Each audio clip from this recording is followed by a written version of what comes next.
Olá pessoal, sejam bem-vindos a mais um vídeo, a mais um react aqui do canal. Rodrigo Constantino analisando essa volta do Barbudinho, que não é bem uma volta, né? Já vi várias reviravoltas acontecerem nessa melhora aí. Não torço contra a vida dele, jamais.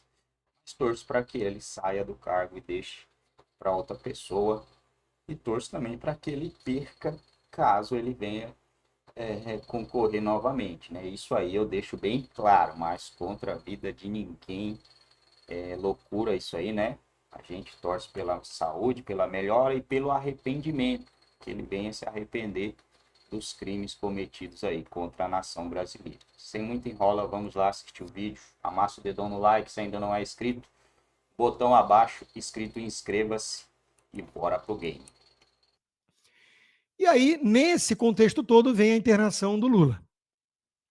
Repleta de dúvidas, de falta de transparência. Como diz o Estadão, a saúde do presidente é uma questão nacional. Ele é o presidente, é uma questão de Estado. Não é algo que possa ser tratado da forma que vem sendo tratado até agora. Saúde de Lula requer transparência, voltou a defender o Estadão hoje, um dia depois. Tem faltado o que, por hora, é só promessa. Clareza do governo sobre a condição do presidente. Até porque cachorro mordido por linguiça tem medo até de cobra.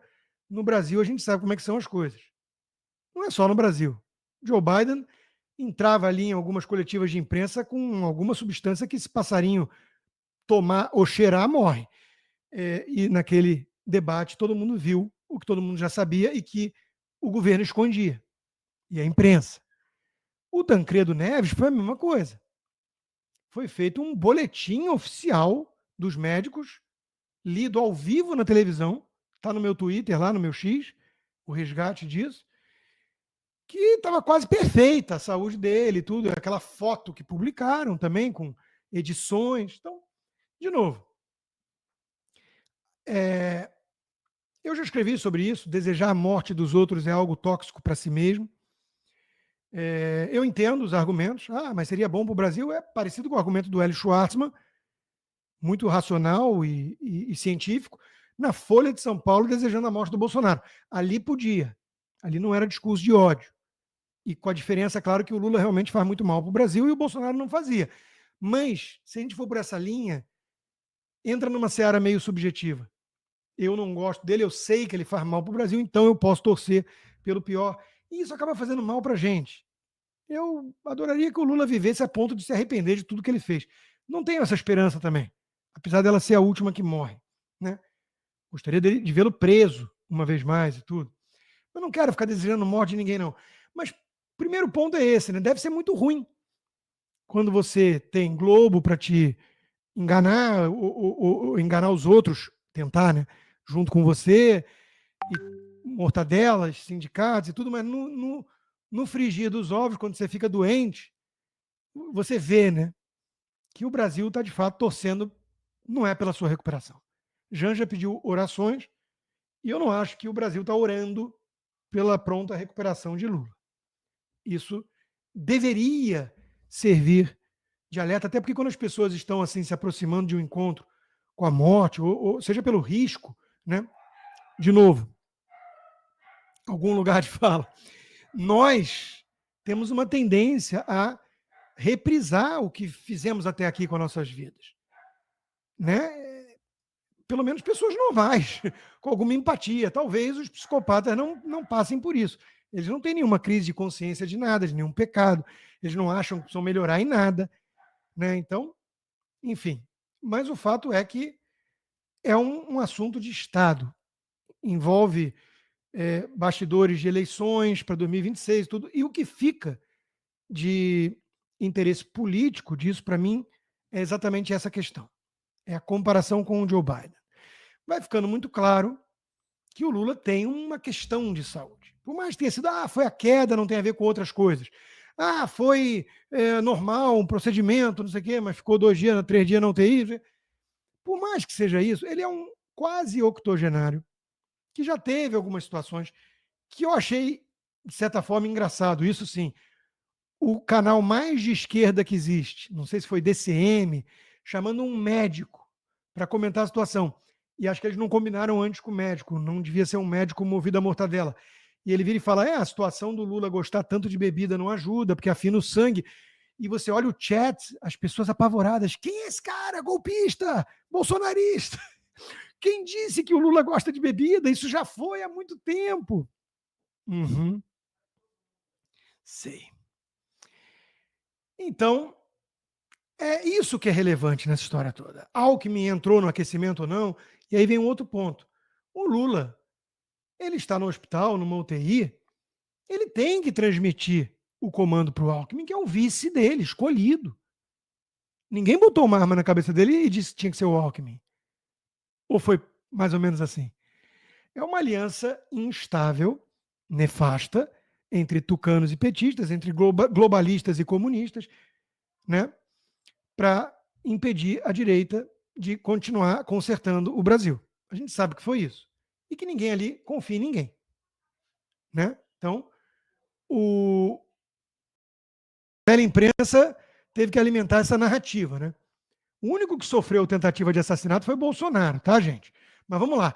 Por conta da trama golpista, blá blá blá, do golpe que não aconteceu por causa da falta do táxi, a segurança do quarto hospitalar de Lula foi redobrada. Meus amigos, o Lula não precisa botar segurança policial no quarto. Ele precisa impedir de ficar sozinho no quarto com o vice-presidente dele ou com a esposa dele, por exemplo. Ninguém ali confia em ninguém. Vamos lembrar que a esquerda é isso. É um pacto meio mefistofélico. É uma aliança meio do mal. São pessoas, né? Enfim,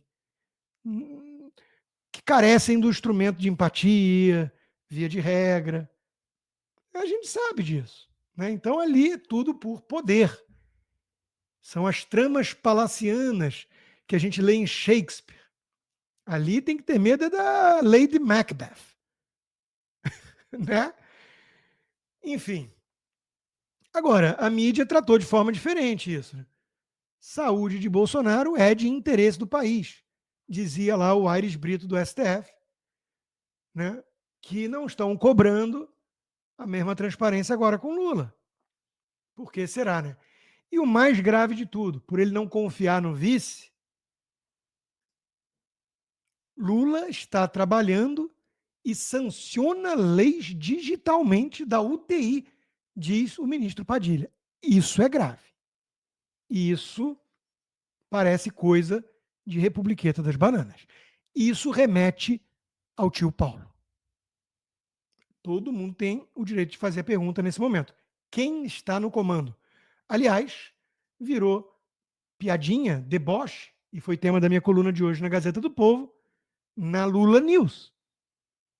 Com a mais lulista de todas na Lula News, Daniela Lima, na Globo News, brincando com essa situação. Ai, o ministro me mandou essa figurinha muito rápido. Peraí que eu vou catar aqui.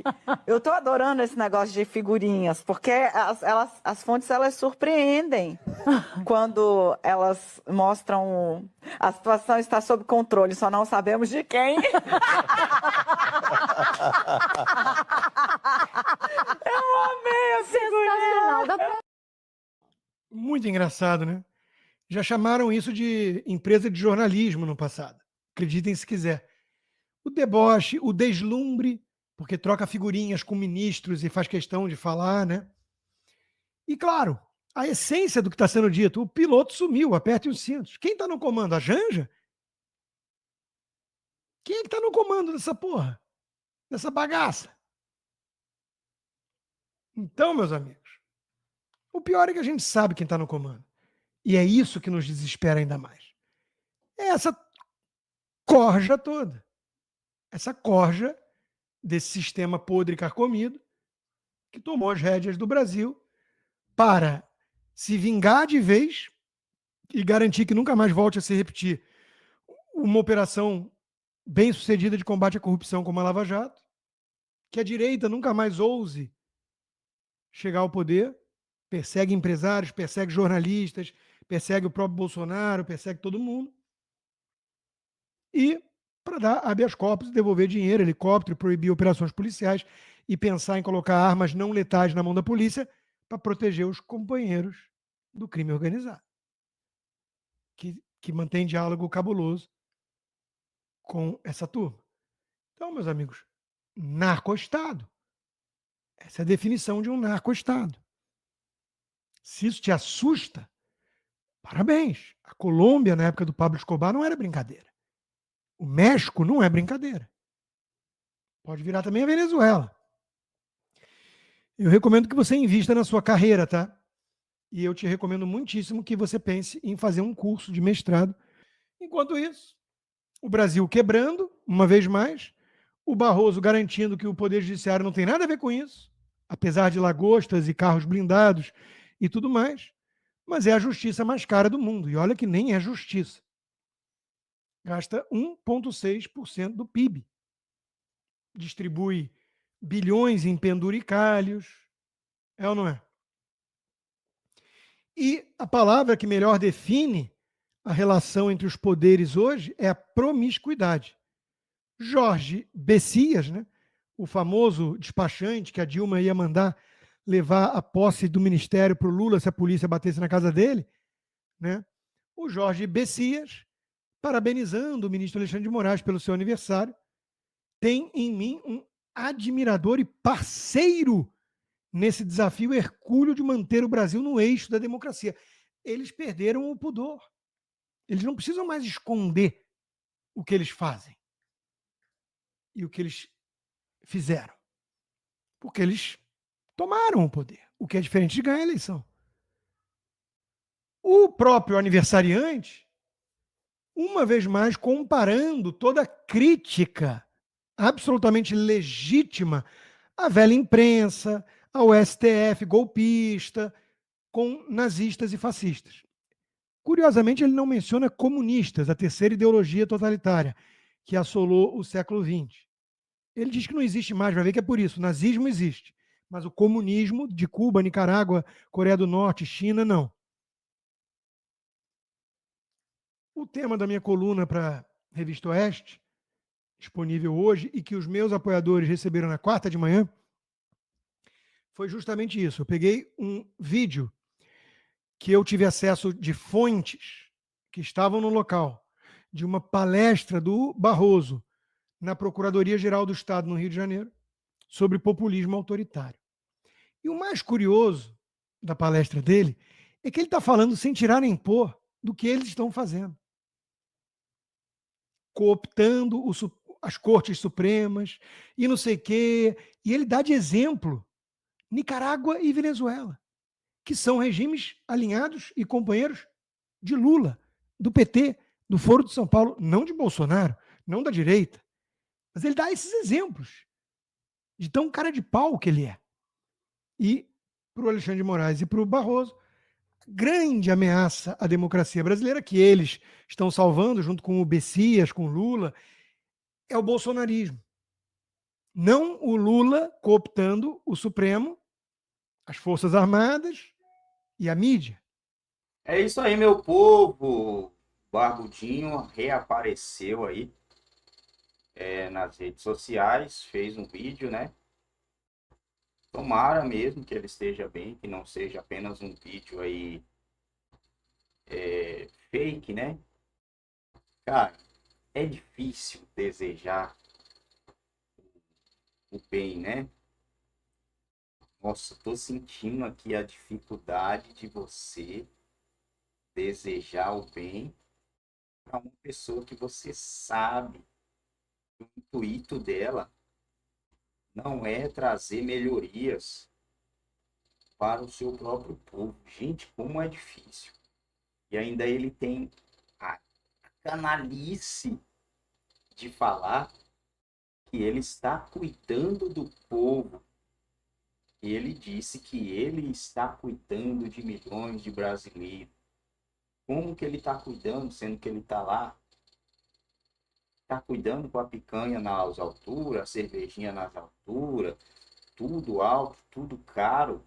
Quem foi no mercado esses últimos 2 meses sentiu o peso das mãos desse cidadão aí.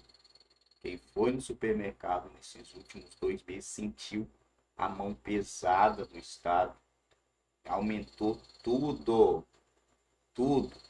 Me dá nojo também de ver aquele. Ei, olha! Olha, de bandinho! Caiu na onde, Zé Mané? Na onde que caiu? Como que pode, gente, uma pessoa acreditar, ser tão alienado desse jeito, cara? As coisas tá cara. E esse. Não, se fosse só ele, tava tudo bem, mas esse cara aí que. Como que cai numas falácias dessa, velho? Como que pode uma pessoa cair numas falácias inútil dessa, cara? Meu Deus, eu fico abismado, cara. Fico indignado de ver esse tipo de situação. Mas contra a pessoa desse cara aí, eu quero que ele melhore, que ele se arrependa, né? Dos males, do mal que ele faz ao povo, do mal que ele planeja contra a nação brasileira. Porque todo mundo que tem isso aqui, que não está preso a uma emissora que manipula a mente dessas pessoas, sabe que o plano desse cara aí é acabar. O plano dele é acabar com a nação. E se você tem pessoas ricas se desenvolvendo, né, a mamata deles acaba. O povo vai começar a entender o que é que eles estão fazendo. O povo vai entender a sua força. O povo brasileiro não entende, não sabe a força que tem. E não tem tempo, né, para buscar alguma coisa. É sempre vendendo o almoço para comer na janta. Sempre isso. Então, para eles continuar, ó, metendo a mão, o povo tem que continuar vendendo o almoço para comer na janta. O povo não pode ter tempo, não pode ter uma reserva guardada que vai, pô, tipo, a pessoa que ela consegue ficar 6 meses parada, ela conseguiria ir lá, lutar pelos seus direitos, por melhoras futuras. Mas o brasileiro não consegue. Se ele parar hoje, já fica uma conta já para ele pagar, e já está por aqui, ó. O povo também já ganha pouco e se endivida demais também, né? Tem essa questão. Mas em questão da melhora aí, tomara que ele melhore, que ele abandone o cargo e se arrependa.